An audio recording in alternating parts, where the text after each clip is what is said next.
اب گورنمنٹ بڑی پریشان تھی کہ ہم نے یہ اور مصیبت بنی ہے.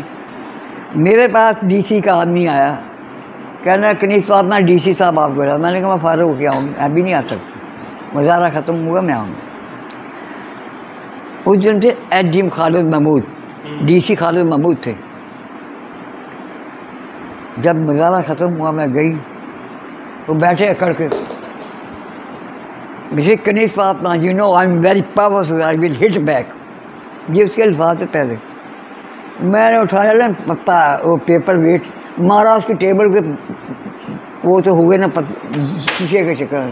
یہ میں نے کہا آئی ول ہٹ بیک. یہ میں کہہ کے نکل آئی. اس کے میرے نکلنے کے بعد اس نے میٹنگ کی. دوسرے دن میرے گھر میں ایس ڈی ایم, کیا تھا اس کا نام, ایس ڈی ایم صاحب پہنچے. کنیز فاطمہ آپ کو غیر معینہ مدت کے لیے شہر بدر کیا جاتا ہے. ٹھیک ہے. انہوں نے بٹھایا گاڑی میں, نہ مجھے کپڑا لینے دیا, نہ مجھے پیسے لینے, نہ میرا شوہر, نہ میری بچی گھر میں. جا کے ٹھٹھا چھوڑ دی. تنہا اکیلی میں ٹھٹھا کھڑی ہوں. خوش قسمتی کی بات, عبدالمجید سندھی کا بیٹا شیخ انور ٹھٹھا میں ایس ڈی ایم تھا. دیکھو اللہ مدد کرتا ہے. ایس ڈی ایم تھا, اس کی بیوی اشرف کو پتہ چلا کہ کنیز فاطمہ کو یہاں چھوڑ گیا. اس نے اشرف انور پہلے لینے آیا. میں نے کہا میں تم گورنمنٹ میں لا دو, میں تمہارے یہاں نہیں جاؤں گا, میں تمہاری نوکری لینا نہیں چاہتی ہوں. اس نے بہت کرنا ہے. پھر اشرف اس کی بیوی آئی, اس نے کہا تو چل. میں نے کہا نہیں میں نہیں جاؤں گا. پھر دونوں میں آئے. اس نے کہا تو میری بہن ہے, میں نوکری کو دانت مار کے چل, میری بہن سڑک پہ کھڑی ہے اور میں گھر, تم چلو. دونوں میاں بیوی مجھے اپنے گھر میں لے گئے.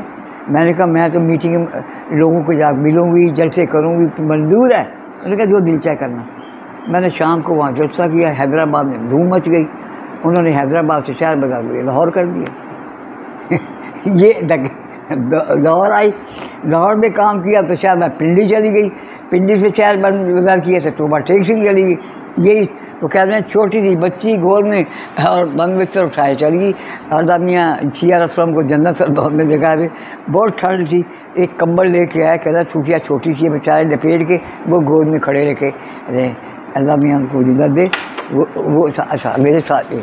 ادھر میاں محمود میرے ساتھ لائل پور. پھر مجھے شہر لائل پور چلی گئی, وہاں جلسہ کیا. ٹوبہ ٹینک سے چلی گئی. تو یہ میرے لیے ایوب کے دور میں مصیبت اپنے لیے. میں نے کسی نے بتایا ایوب خان کو کہ تم نے کیا مصیبت چھیڑ لی ہے. آپ کو نہ سے شہر بدر کرتے, نہ وہ جگہ جگہ جلسے کرتی. آپ نے شہر بدر کی اور سارے شہر میں جلسے کرتی پھر رہی. وہ ایک شہر سے پورے پاکستان میں بات میں تو ایوب خان کے کسی کی ٹکر لینے کی ہمت نہیں تھی. یہ تمام سیاسی جماعتیں ایسے گھسی تھی جیسے بل کے اندر چوہا. اس جمہور کو میں نے توڑا کے.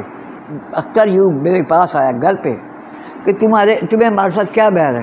میں نے کہا مجھے اس بات سے تم جمہوری لوگ نہیں ہو, اوپر سے آئے ہو. اگر تیرا باپ الیکشن لڑ کے آتا ہے, پبلک اس کو لے آتی ہے, مجھے کوئی اعتراض نہیں. یہ تو تمہیں اوپر سے ظاہر, میں اوپر والوں کو نہیں مانتی. اچھا, آپ نے درمیان میں ذکر کیا بچوں کا کہ بچی تھی چھوٹی, تو ہم اس بچی کے بارے میں ذکر کیا کہ چھوٹی تھی اور پھر وہ کر دی.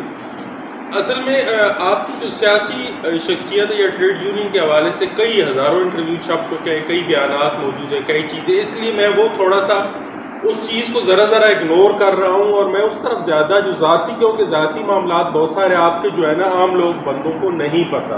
اس لیے میں نے میاں کے حوالے سے جو گھر کی بات کی. تو بچے آپ کے ماشاءاللہ کتنے ہیں, اور وہ کیا ایک بیٹی ہے. وہ کیا کرتی ہے؟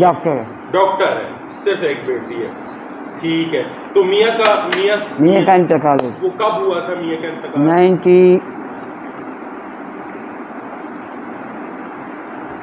تب ہوا 90 کے بعد ہوا. 2004 میں. اچھا, یعنی کہ 14-15 سال پہلے. 14 میں. تو پیشے کے حساب سے حوالے سے وہ کیا تھے, وہ کیا کرتے ہیں؟ وہ کنسٹرکشن کا کام تھا. اچھا, کنسٹرکشن میں. اچھا, ایک اور چیز جو کئی چیزیں, یہ چیزیں آپ سے کسی نے پوچھی نہیں. گجرانوالہ سے جب آپ آئی تھی تو ظاہر ینگ تھی. بہت ینگ, بالکل ینگ تھی. جی 14-15 سال کی ہوں گی یا 18 سال کی ہوں گی. تو وہ جگہ جہاں آپ کھیلی بڑی ہوئی، وہاں سہیلیاں جن کے ساتھ پڑھتی تھیں ان کے ساتھ بھی رابطے رہتے ہیں نہیں؟ کیا یہ صورت، یہ بتائیں۔ دیکھیں رابطے گجرانوالہ میں رابطے میرے ان لوگوں سے رہے جو میرے ساتھ میرے والد کے ساتھ کام کرے، جیسے کامریڈ بشیر تھے، ان کے بچے تھے، چاچا محمد علی تھے، ان کے بچے تھے، جو پارٹی کے لوگ تھے، پارٹی کے لوگوں کے ساتھ رہے۔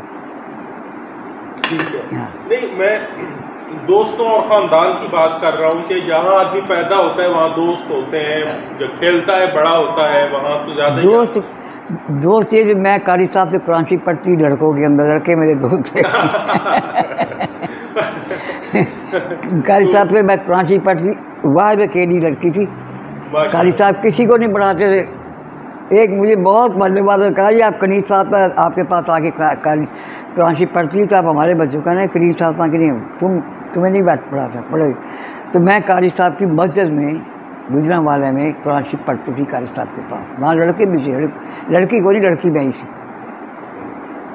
اچھا ایک سوال اور اس سے ملتا جلتا جو بہت سارے لوگوں کو نہیں پہنچا ہوگا ان تک، میں اس حوالے سے آپ کا انٹرویو کرنا چاہتا ہوں کہ ظاہر ہے آپ کے اتنی بڑی بڑی شخصیات جو تھیں آپ کے ساتھ سیاست میں شامل تھیں، ان میں شاعر بھی تھے، ان میں مصور بھی تھے، اس میں بہت بڑے بڑے لوگ تھے جن کا کلچر سے تعلق تھا، ایجوکیشن بھی، ساری چیزیں، پروفیسرز تھے بہت سارے۔ خود گجرانوالہ میں تو آپ دیکھیں صوفی تبسم سے لے کے اور اتنی بڑی بڑی شخصیات جو بین الاقوامی سطح میں ہیں، تو آپ کو لٹریچر یا کسی موسیقی یا مصوری ان چیزوں سے کچھ ہے لگاؤ؟ نہیں، مجھے کچھ نہ موسیقی سے لگاؤ، مجھے تو ایک لگاؤ ہے اس ملک کا سسٹم تبدیل ہو، باقی مجھے کسی چیز پہ لگاؤ۔ جب تک اس ملک کا سسٹم تبدیل نہیں ہوتا، میرا محنت کش مزدور، میرا مڈل کلاس آدمی اور میرا وہ متوسط کا آدمی اپنی زندگی کو اچھی طرح گزار نہیں سکتا۔ میری جو جدوجہد یہ ہے، میں تو یعنی کہ اس کے علاوہ آپ نے کوئی خواب نہیں دیکھا سوائے اس کے کہ نہیں، میں نہ موسیقی کے تو آدمی کو ذہنی سکون ہو تو پھر موسیقی بھی اچھی لگتی ہے۔ ذہن میں یہ پتا ہو کہ اس گھر میں پانی نہیں ہے، اس گھر میں روٹی نہیں ہے، اس گھر کے بچوں کے پاس کپڑے نہیں ہیں، وہاں بے روزگار بیٹھے ہیں چلو، تو کام موسیقی سوچتی ہے بس، پھر تو یہ سوچتا ہے کہ ان کے روزگار کے لیے، ان کے معاشی بدحالی کو دور کرنے کے لیے جدوجہد کی ہے۔ ٹھیک، اچھا اس کے ساتھ فنون لطیفہ سے ایک جڑا ہوا ایک شعبہ ایسا ہے جیسے شاعری کہتے ہیں، تو وہ پوری سیاسی ہماری جو زندگی ہے اس میں بہت زیادہ اثر انداز ہوتی ہے۔ جیسے حبیب جالب ابھی کتاب پڑھی ہوئی تھی یہاں پہ، حبیب جالب یا دوسرے ایسے شاعر جو جلسوں میں اپنی نظموں سے جلسوں کو گرماتے تھے، ایون آپ کے ٹریڈ یونین کے جلسوں میں بہت سارے شاعر جو تھے وہ تھے، تو کون سا شاعر آپ کو اچھا لگتا ہے جو مزدوروں کے لیے سیاسی؟ میں حبیب جالب نے بہت اچھی لکھی، بہت اچھا لکھا ہے، مزدوروں کے لیے اچھا لکھا ہے۔ حبیب جالب مزدوروں کا شاعر تھا بھائی، ظاہر ہے وہ تو ہاں، فیض احمد فیض مزدوروں کے شاعر تھے۔ جی میں یہی ہاں، یہ تمام لوگ جو لیفٹ کے تھے یہ مزدوروں کو لے کے ساتھ چلتے تھے، ان کی سیاست، ان کا سارا کچھ اوڑھنا مچھوڑنا جو تھا وہ مزدوروں کے لیے تھا، کہ اس ملک کے اندر محنت کش مزدوروں کی حکومت ہو، جہاں یہ ملک کے اندر قابض ہو، منافع خوروں، سرمایہ داروں، جگیرداروں، وڈیروں کے ہاتھ سے نکلی، وہی کوشش۔ ہم ذرا سا پیچھے بھی جاتے ہیں اور اسے لے کے آگے بڑھتے ہیں کہ جیسے آپ اس دور میں ٹریڈ یونین میں ایک واحد خاتون تھیں، جیسے پورے ایشیا میں آپ بتا رہی ہیں، وہ تو چھپ بھی چکا ہے، تو آپ کیا سمجھتی ہیں کہ اب جو ہے ہماری ٹریڈ یونین جو ہو رہی ہے، اس سے پہلے جو ہو رہی تھی، اس میں خواتین کو زیادہ سطح کیوں نہیں آ سکیں، یا کیوں اس طرف ان کا رجحان زیادہ نہ ہو؟ بھائی ٹریڈ یونین یہ کوئی آسان نہیں ہے فیلڈ، یہ کانٹوں پہ چل کے جانا پڑتا ہے۔ اس میں کوشش کی تھی شبلی نے اپنی بیوی کو لانے کی، بہت اسے سپورٹ کی، اس کو لیبر منسٹر کی بھی سپورٹ تھی، ان کو منسٹروں کی سپورٹ تھی، لیکن اس میں نہیں چل سکی۔ یہ وہ چل سکتا ہے جس جو کہ اپنے کاج سے منسلک ہو، وہ چل سکتا ہے جس کی صحیح سیاسی سوچ ہو، وہ چل سکتا ہے جو اس ملک کے اندر لیفٹ کی حکومت چاہتا ہوں۔ اچھا ایک چیز اور جو پوچھنا چاہتا ہوں وہ یہ ہے کہ ہمارے ہاں پچھلے 30-35 سال سے زیادہ تو نہیں، کم از کم 30 سال سے میں بھی انوالو ہوں اور ٹریڈ یونینس میں اور کم اس میں سارے کام ہوں. کیا وجہ ہے کہ آج سے 30 سال یا 25 سال پہلے جب ایک جلوس نکلتا تھا ٹریڈ یونین کا 1 مئی کا، تو پریس کلب سے لے کے ریگل تک اور ریگل سے لے کے قائد اعظم کے مزار تک ساری سر نظر آتے تھے؟ یا ہمارے ہاں اگر لانڈی میں، کرنگی میں صرف چلے جائیں یا سائٹ ایریا میں چلے جائیں تو اتنے چھٹی جب ہوتی تھی تو ساری سر نظر آتے تھے.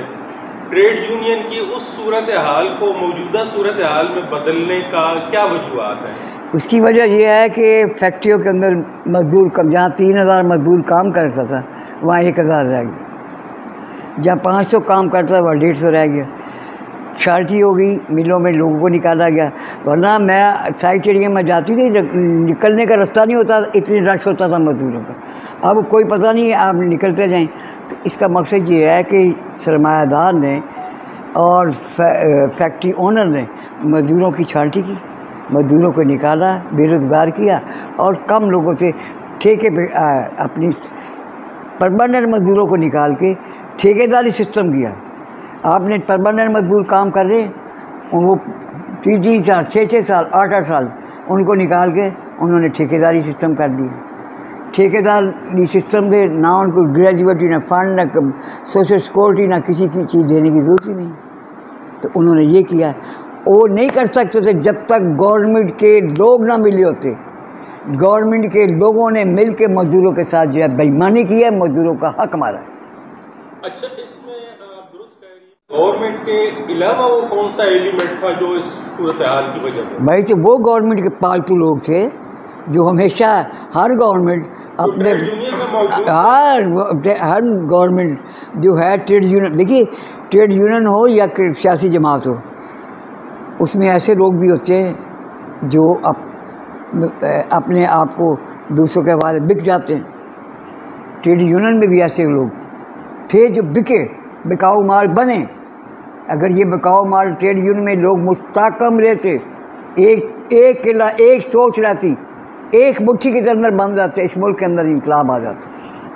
اس ساری سچویشن میں مزدور تو جو ہے نا وہ ہاتھ پہ ہاتھ دھرے بیٹھ نہیں سکتا. یہ تو اس کا کیا نتیجہ نکلے گا، کیا ہو سکتا؟ دیکھیے بے روزگاری اتنی بڑی ہے. اگر آپ دیکھیں فیکٹریوں میں کام کرنے کے لیے کام نہیں ہے. آپ آفس میں جائیں، جہاں آفس میں 400 آدمی کام کرتا ہے یا 300 کرتا ہے، وہاں 150 آدمی جائیں گے. معاشی طور پر جہاں بدحالی عام آپ پبلک پہ آئیے، وہاں کام کرانے والے فیکٹریوں اونر پہ بھی آئیے. ان کا بھی معاشی طور پہ جو ہے نا، ان کو بھی اگر ان کا معاشی طور پہ مستحکم ہوتے تو اپنی فیکٹری چلاتے. اب معاشی طور پہ وہ بھی مستحکم نہیں رہے. وہ کہتے ہیں جی ہم 50 آدمی سے کام کرواتا ہے، 100 سے نہیں ہوگا، 100 نکال دیتے ہیں، یہ کرتے ہیں. تو معاشی طور پہ یہ بحران جو آیا ہے وہ پورے ملک کے اندر، یہ پوری دنیا میں آیا ہے. یہ بیماری جو آئی ہے، یہ کرونا جو کچھ ہے، جو کبھی زندگی میں نہیں سنا تھا، یہ پورے پاکستان میں نہیں ہے، پوری دنیا میں کرونا آیا ہے. پوری دنیا میں کرونا آیا ہے. ہمارے بہت سارے ادارے بھی جو ہے نا وہ تباہ ہوئے، جیسے PIA آپ دیکھ لیں، ریلوے آپ دیکھ لیں، اسٹیل مل آپ دیکھ لیں. اس کے علاوہ جیسے داؤد ٹیکسٹائل مل جیسی جو بڑی ملیں ہوتی تھی، جن کے اندر اتنے ہزاروں مزدور، ہم دیکھتے تھے کہ اس ٹائم پہ جب چھٹی ہوتی تھی لانڈی کرنگی میں یا سائٹ ایریا میں تو کہیں گزرنے کا راستہ نہیں ملتا تھا. آپ کا کیا خیال ہے اداروں کو مضبوط کرنے کے لیے مزدور اب کیا کر سکتا ہے یا حکومت کیا کر سکتی ہے؟ بھی مزدور تو یہ کر سکتے کہ کام زیادہ سے زیادہ کریں، پروڈکشن زیادہ ہے. حکومت یہ ہے، یہ ان کو تمام مراحل مالک جو ہے لوگوں کے کام کرنے کی محنت مزدوری پوری ان کو دے. آپ کام کرواتے ہیں، 8 گھنٹے ڈیوٹی ہے، آپ 12 گھنٹے کام کراتے ہیں، 8 گھنٹے پیسے دیں گے، مزدور کیسے کام کرے گا؟ دوسری بات یہ مزدوروں کے کھانے پینے کا جو میں نے دیکھا ہے حال فیکٹریوں کے اندر جا کر، کنٹینوں میں پلیٹ کے اندر اتنی میل جمی ہوئی ہے کالے رنگ کی، اور اس میں ان کو کھانا دیا جا رہا ہے. ان کو میں نے بہت فیکٹری والوں سے لڑی، بھائی کولر رکھو، اور جہاں 4 گلاس رکھو، ہر آدمی آئے اپنا پانی، ایک بڑا سا مٹکا رکھا ہوا ہے، اسی میں وہ مگے سے پانی نکال پیتا ہے، وہ مگا اس میں پتا تھا ٹی وی ہے، کون سی بیماری اس کو ہے، وہ سب چیزیں وہ ایڈ کرتا ہے۔ نہ تو مزدور کی فیکٹری کے اندر صحت کا خیال رکھنے کی مالکان نے کچھ نہیں کیا۔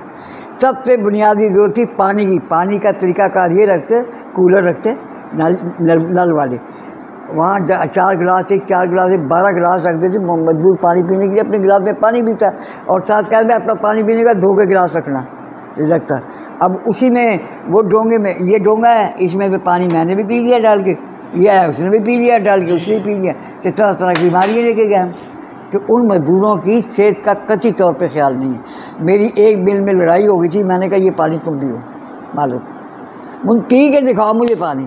میں نے کہا مجھے سمجھ اتنی دور بیٹھے آ رہی ہے تو تمہیں نہیں آ رہی، تو نہیں پی سکا، تو میں نے وہ مٹکے توڑوا کے آئی تھی۔ میں نے بڑی لڑائی لڑی ہے، پر کیا کروں، بہت لڑائی۔ اچھا ایک چیز اور بتائیں کہ آپ کے خیال میں، جیسے کارل مارکس نے کہا تھا کہ مشینیں جو ہے نا، انسان جو ہے مشینوں کا غلام بن جائے گا، اور ہم اس دور میں پہنچ چکے ہیں، تو آپ کے خیال میں جو جدید ٹیکنالوجی آئی ہے اس نے بھی مزدوروں کو بے روزگار کرنے میں بہت زیادہ اثرات ڈالے، تو آپ اسے کس طرح سے دیکھتی ہیں کہ یہ ہمارے لیے یہ بھی ضروری ہے جدید ٹیکنالوجی بھی رکھنا، اور پھر ہم نے مزدور کو بھی وہ کرنا ہے، تو ایجوکیشن ہمارے یہاں ہے نہیں، تو اس پہ ذرا سا اس پہ یہ ہے کہ ایک انسٹیٹیوٹ بنایا ہے گورنمنٹ، جس میں مزدوروں کو باقاعدہ طور پر ٹریننگ دی جائے نئے ماحول کی، نئے ٹیکنالوجی کی، تاکہ وہ سیکھ کے آگے کام کر سکیں۔